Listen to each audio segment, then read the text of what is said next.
The Six Flags Corporation is going to have their chain-wide announcement on their new attractions for the 2019 season, and today I'm going to be making my predictions for what I think could be coming to most of those parks. So without further ado, we're going to go ahead and start with Six Flags Magic Mountain. And we already pretty much have seen the teaser, so there's really no need to speculate, although we know that it's going to be some kind of racing coaster. I just wanted to say that how about we get just gloss racing perfectly each time before we talk about getting into a racing coaster. That we can go ahead and pan up as 100% certainty. For Six Flags Over Georgia, this kind of takes the route of Six Flags Discovery Kingdom of RMC than a large flat, and it's something that they don't really have, so it could be a good fit for their park. Since Six Flags is adamant about marketability, they then can claim that it's still the largest pendulum in the world. Since Six Flags isn't into getting custom flats for Magic Mountain per se, they probably have plans for more of what I'm going to be calling the Discovery Plus rides from Zamperla. For Six Flags Great America, this one is a bit kind of 50-50. They recently demolished their Pictorium, which this is the only park that has done some serious construction for a new ride. We don't really know what it is. They put out several teasers. We likely think it's going to be named something along the lines of Max Force. Although it's right smack in the middle of their dry and wet park, it's right on the boards, so it really is a toss-up as to what they'll be getting. For Six Flags America, I can definitely see an SNS 4D free spin or an Apocalypse Floors conversion that we've seen at actually only Cedar Fair parks in the past. This park has been treated kind of okayish, and it'd be nice to see Apocalypse become a floorless because most people will see it as a new ride.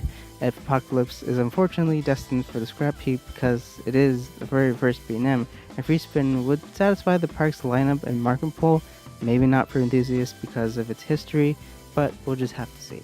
For Six Flags New England, I can definitely see some kind of water park edition, a Tourbillon, or a Skywarp.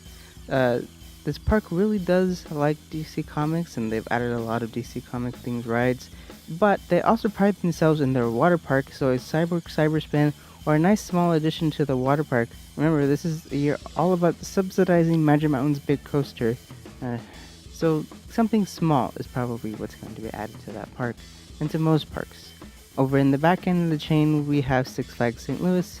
I doubt they'll be doing much, but I don't know much about this park other than they don't necessarily get much each year. The last major ride that they got was the Justice League Battle for Metropolis 40 Dark rides that we saw go to more of the higher tier Six Flags parks. And after that, it was pretty slow, so I don't think it's their year yet to get something major again. For Six Flags Great Adventure, I can definitely see another one of the Giant Discovery Plus rides from Zamperla. At the Cyborg Cyberspin Media Day, they said they'd been working on their 2019 project for around a year, so I'm gonna guess another Discovery Plus will make its way to the Justice League section as Wonder Woman or something large, because that area is kind of a little bit bare with just Cyborg Cyberspin and the Justice League Dark ride. Not a coaster, but I think they're definitely lining up for something large in the future because they haven't gotten another coaster in a while. For Six Flags Fiesta Texas, I could definitely see a Tourbillon, as Six Flags Fiesta Texas is the test grounds for a lot of their new tech, so it's a bit of a hard thing to guess. Usually they do one new groundbreaking ride, then something a little bit more generic or off the shelf, and then another groundbreaking ride, and then generic again, which leads us to this year. Since we've seen these already, I think we can see a Harley Quinn Spin Sanity themed Tourbillon somewhere over in that section of the park. For Six Flags Over Texas, the original Six Flags park, I can definitely see a Skywarp. A while back, I had been told that Six Flags Over Texas will never receive a Larson Superloop because that they are the first Six Flags park, so they get treated a bit nicer as they have a little more history. A Skyline attraction Skywarp might very well fit that bill. For Six Flags Discovery Kingdom, my home park personally, they're one big wild card for sure. Wonder Woman was an unexpected addition because of its placement in that really tight corner of the park. Harley Quinn's Crazy Coaster was unexpected because no one thought that the Skywarp was going there, but it does sort of make sense once you think about it. They do something really unique, it seems, each year, whether it be what the ride is or where they put it, so I'm not really going to speculate too much, but I'm definitely interested in what happens, as they're always going to surprise us with something. As we move on to the even smaller parks, we get to the Great Escape. They probably aren't going to be getting very much. Their last major investment was their Fireball Superloop.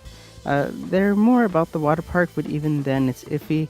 At an absolute best, I'd say a Skyline Horizon with about a 50% chance, so it's really hard to look there. For Laurent in Canada, it's really hard to tell. They're an international park along with Six Flags Mexico, so it's really hard to guess. For Laurent, I'd have to say perhaps Super Loop or Vampire again backwards. Or for Six Flags Mexico, they just got a 40 free spin, the Wonder Woman coaster, so I'm gonna guess perhaps Horizon from Skyline or Skywarp. As for the new parks that Six Flags just acquired, Darien Lake, Six Flags will probably use Tantrum as an excuse not to add something to their dry park, so perhaps a water slide similar to Typhoon Twister at Six Flags St. Louis that we saw last year. For Frontier City, probably nothing major, maybe Holiday in the Park to get the patrons of Frontier City used to the feel of the chain, maybe something in 2020. I'm gonna go ahead and say perhaps just like something for their water park. As for Whitewater Bay, again, probably nothing, probably redirection to Frontier City, maybe a Splashwater Island at best, maybe Banzai Pipelines in 2020. It's really hard to say. It is a small park. These are all pretty small parks. And finally, we get to the Wet n Wild Splash Town and Phoenix locations. I think Six Flags is going to be very hands-off here, as these two parks seem to be doing fine, and their alignment is not outdated since they are a part of the Wet n Wild chain, or were at one point. So those are my 2019 predictions for the Six Flags chain. As you can see, we've got them all listed with the park, what I predict, and my certainty on each one. So if you agree with me or you disagree with me, let me know in the comment section below. We're going to be covering every single attraction that comes in 2019, the Six Flags chain, and also the Cedar Fair chain, since we are going to be trying to branch out as much as we can in the near distant future. So don't forget to subscribe. Thank you guys so much for watching, and we'll see you next time.